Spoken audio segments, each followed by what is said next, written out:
Hi everyone!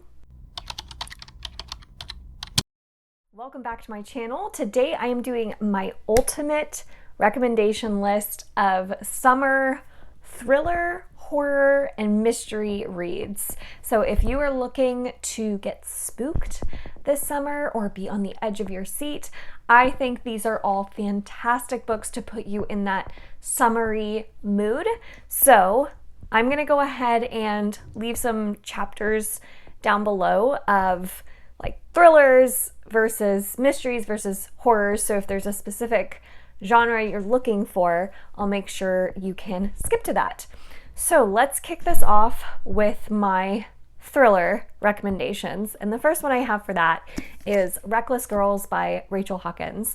This is a thriller that follows a couple of best friends who have the opportunity to join this group of people going on this tropical island vacation on this yacht, and they get to this island and mysterious things start happening on this island, and the two friends have to figure out how to get home.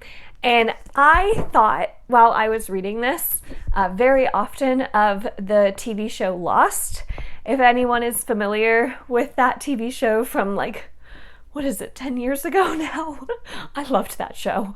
So if you are looking for island thriller vibes, I think that this is a great one to go to. I will say it doesn't have like the most amazing character work or the most amazing twist, but I just loved the setting of it. I loved the atmosphere, and it definitely kept me intrigued enough to keep turning the pages. So I feel like it's such a good kind of beach read if you are in that thriller mood. So Reckless Girls is definitely one I recommend checking out. The next thriller I have is a domestic thriller, and that is The Last Mrs Parish by Liv Constantine. When I think of beach read or vacation read, my mind immediately goes to The Last Mrs Parish. I don't know why, it just has this quality about it that makes it so much fun to keep turning the pages and just escape into. If you like domestic thrillers, this is one of my absolute favorites of all time. If you're not a fan of domestic thrillers, I don't think that this is the one that's going to turn you on to domestic thrillers. And when I say domestic thrillers, what I'm talking about is drama within like a marriage or a family, and that is kind of the focal point, the main conflict that's driving the plot forward. So in this book, you're following a woman who meets this man. It's her new boss, and she ends up having feelings for her boss, but then she finds out that the boss is married, and so she is trying to become best friends with the boss's wife so that she can work her way into their lives and potentially take this woman's husband from her. And for me, what I loved so much about this one is the twists in it. I did not see coming. It genuinely shocked me, gasped out loud. I don't want to say too much because I think the less you know going into this one, the better.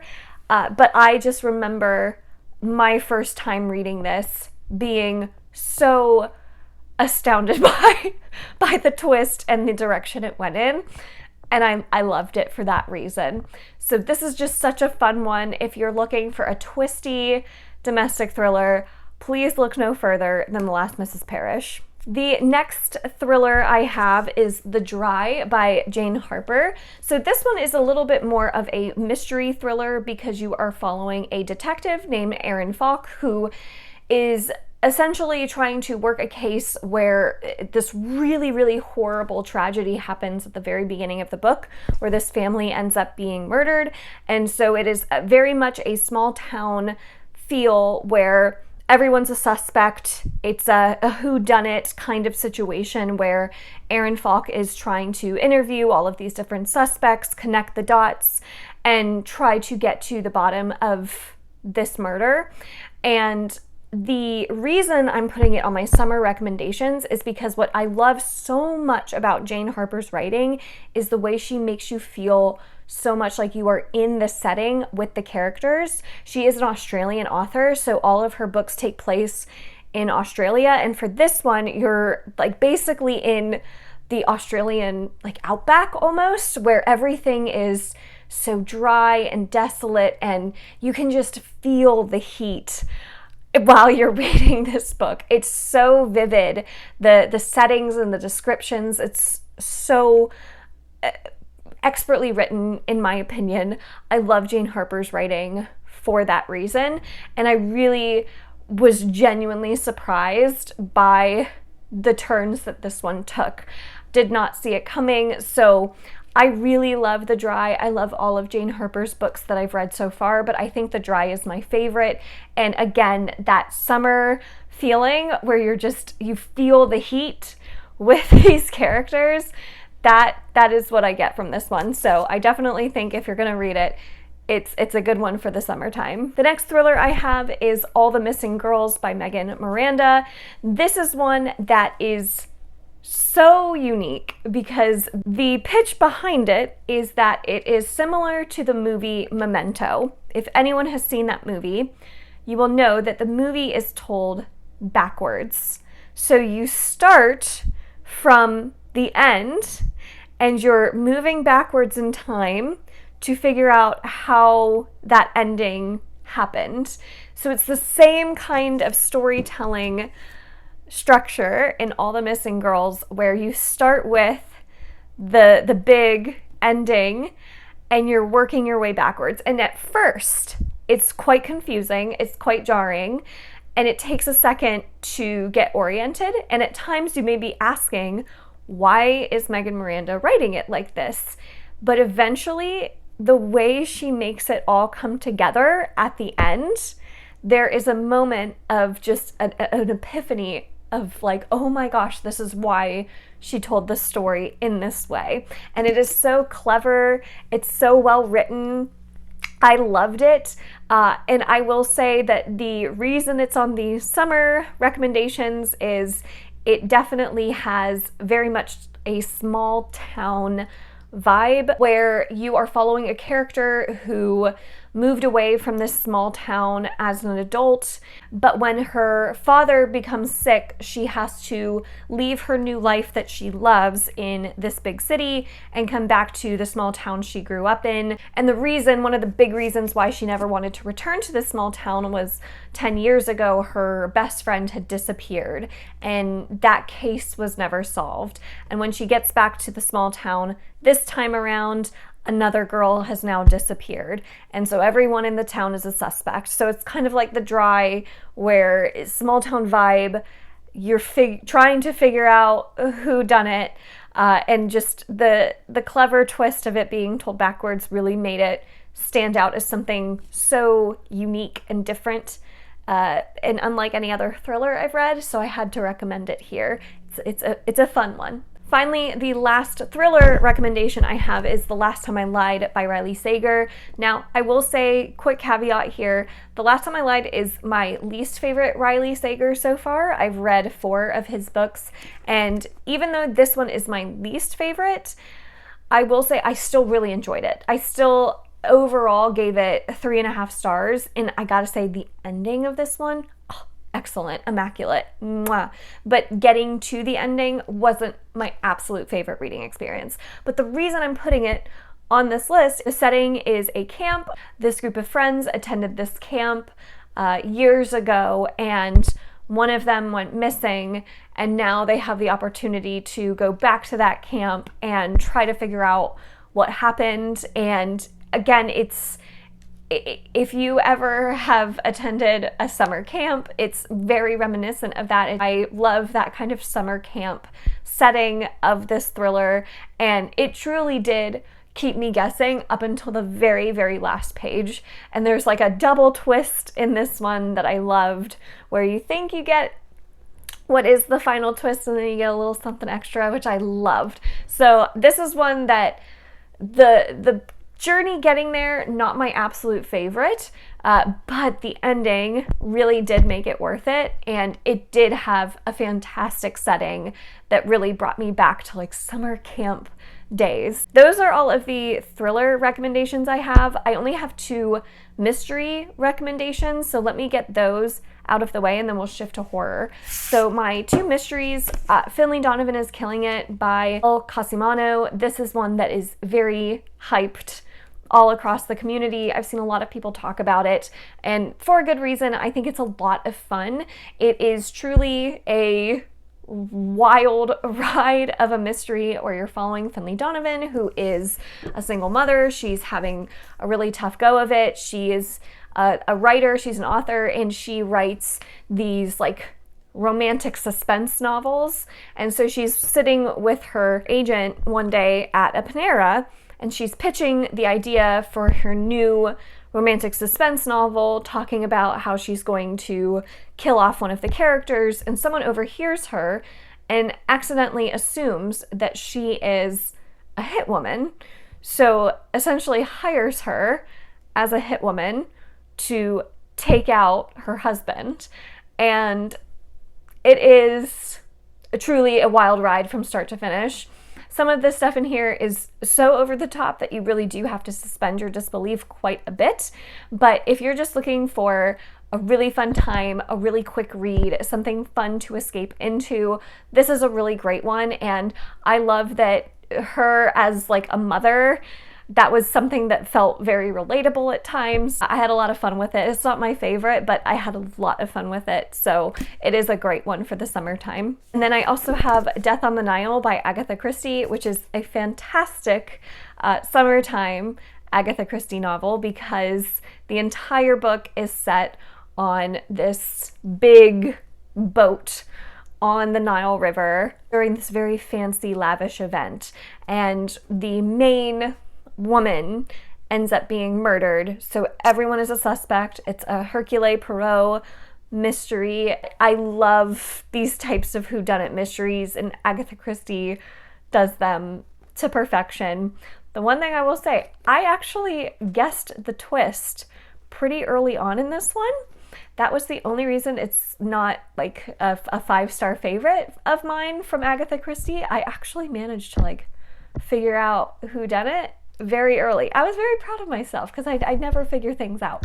But it also made it like not quite as fun because I sometimes like being genuinely shocked by the endings. So I wasn't blown away by the reveals in this one, but I still had so much fun with it. And it is a fantastic one for the summertime. So highly recommend any Agatha Christie, but this one for the summer I feel like is most appropriate. All right, and then I've got a couple of horror books that I also want to mention. And horror, for me, usually I recommend horror in the fall time or in the winter time. There's several that are great for the winter, but these I feel like are most appropriate for the summertime, and it was kind of hard narrowing it down. So I'm curious to hear if you all have any horror recommendations strictly for the summertime.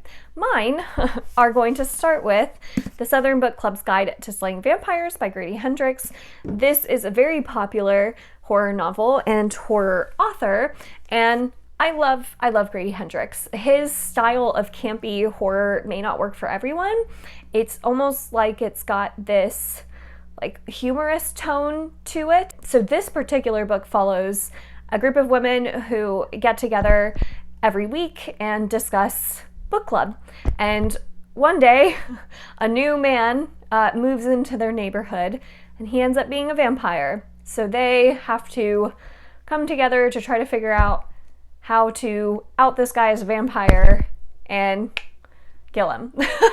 So this one's really interesting because it not only is following this kind of great cast of women going after this vampire, but it also is touching on themes of motherhood and what that looks like during the 90s. This takes place during the 90s, so you're really exploring a lot of those themes throughout this story, and I thought it was really well done. And it's just a really, really good time. I loved the cast of characters so much in this one. The horror was sometimes truly very scary.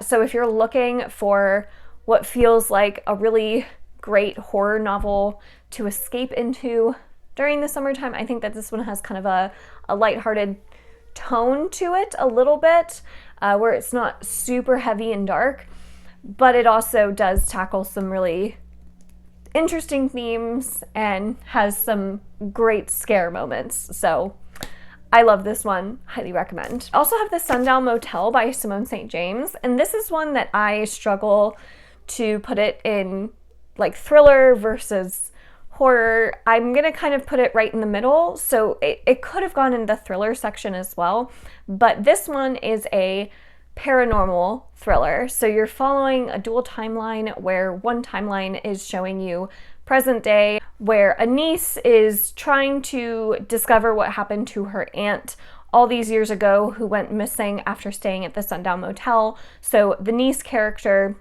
checks herself into this motel hoping to figure out this mystery. And then you're also following the past timeline, following the aunt character who went missing, leading up to the events of her disappearance. So the dual timeline, this is something Simone St. James does very, very well in all of the novels I've read from her. And the way they kind of build up the action alongside each other and have big twists and reveals right around the same time is so well done. I love it. And then this also has truly very, very creepy paranormal aspects to it. Lots of very creepy scenes, which is why I'm kind of putting it in the horror category, even though I think it's probably more thriller, but I'm just gonna put it in horror. So I love this. If you love any sort of paranormal anything, please check this one out. If you love just like a really expertly crafted mystery thriller with a lot of fun paranormals, creepy elements tossed in, I think that this is a great one. So this is actually my favorite Simone St. James that I've read so far. I've read a couple others from her, but nothing's quite beat the Sundown Motel yet. I just could not stop reading this one when I was picking it up. So love that one. And then finally, my last one is Into the Drowning Deep by Mira Grant. This is horror. This is more of a sci-fi horror, and it is killer mermaids. I feel like I need to say nothing more. You can see why I put it in the summertime reading recommendations. Into the Drowning Deep, you're following a group of characters who are essentially trying to make a documentary show that is exposing these like legendary mermaids that are supposedly in the middle of the ocean. And so they go out to film their documentary and things ensue and it gets wild. And it's just so much fun. So if that sounds fun to you, it was a blast. I wanted even more of the creepy killer mermaids because that was like by far my favorite part of it. But it was just a blast and perfect for the summertime. I mean, come on, killer mermaids, that is like so summer. So highly recommend this one. It's a wild time. So those are all of the books that I have in my summer reading recommendations for thrillers, horrors, mysteries. What is a couple books that you would recommend for the summertime that fall into one of those genres? I would love to know. Leave those comments down below. Thank you all so much for watching this video. If you enjoyed it, make sure to give it a thumbs up, subscribe if you'd like to, and I will see you all in my next one. Bye.